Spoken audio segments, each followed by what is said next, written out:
before Google, before Facebook, before your phone was smarter than your computer. There was Yahoo. For a generation, that purple logo and its iconic yodel were the gateway to the internet.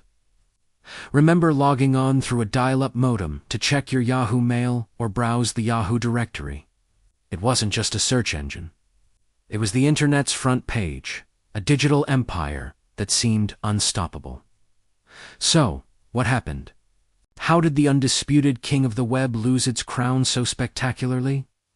Today, we're diving deep into the incredible rise and tragic fall of Yahoo, a story of innovation, hubris, and some of the biggest missed opportunities in tech history. It all began in 1994, when two Stanford graduate students, Jerry Yang and David Philo, created a simple web page. It was a hand-curated list of their favorite websites, charmingly named Jerry and David's Guide to the World Wide Web. The web was a chaotic, disorganized mess back then, and their guide was a godsend. It exploded in popularity. Realizing they were onto something huge, they renamed it Yahoo, which they claimed stood for yet another hierarchical, officious oracle.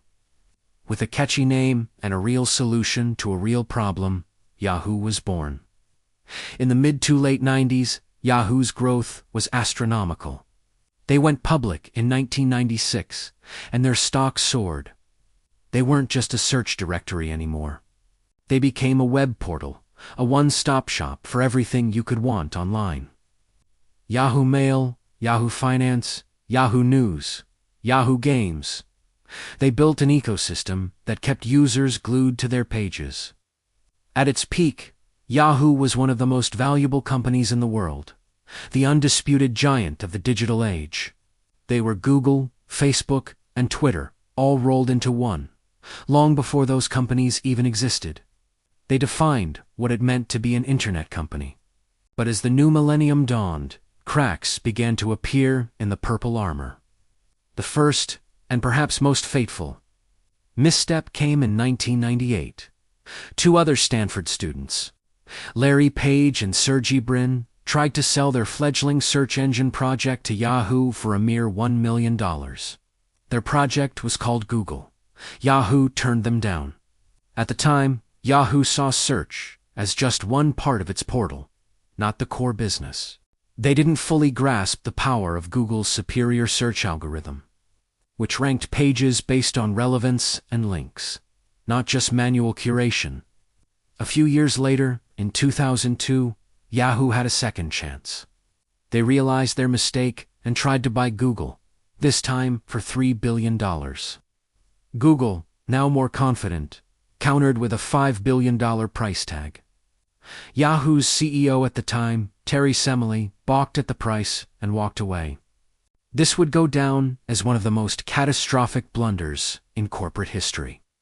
By not acquiring Google, Yahoo allowed its biggest competitor to grow into an unstoppable force that would eventually render Yahoo's own search technology obsolete.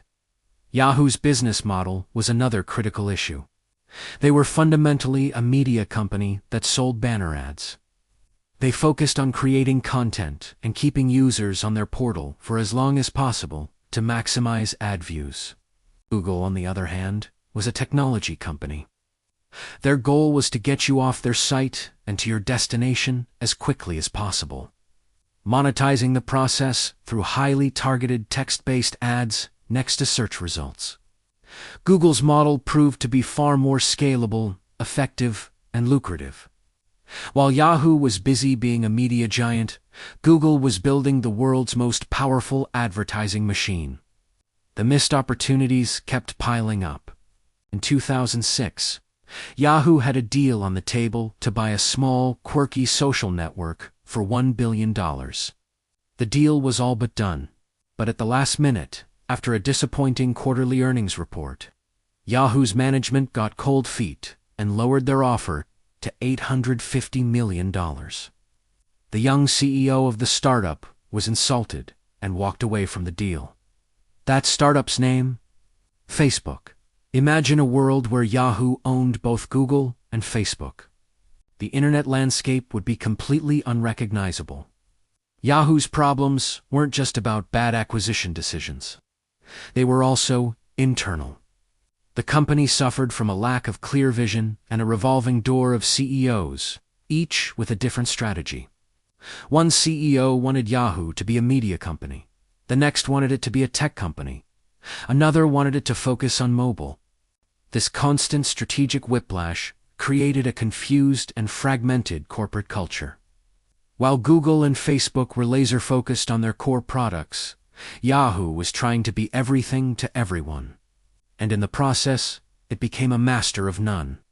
Their products, once market-leading, started to feel dated and neglected. There were glimmers of hope. Marissa Mayer, a star executive from Google, was brought in as CEO in 2012 to turn the ship around.